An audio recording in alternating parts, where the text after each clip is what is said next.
கடை பூட்டி அந்த வாய்க்கா ஓர ஓட்டி ஊரை சுத்தி காட்டி உன்னை கூட்டின்னு போறேன் ஸ்வீட்டி. நான் ரொம்ப கோபக்காரி, நீ சுத்துற ஒரு மாதிரி ஆடிக்காரி ஏறி நான் போக போறேன் சாரி. ஓ அப்படியா?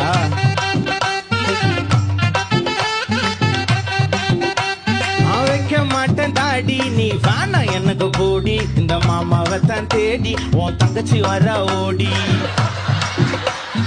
ஏ நான் வேணா சொன்ன சும்மா நீ கோச்சிக்காத அம்மா, உன்னை மட்டும் தாண்டா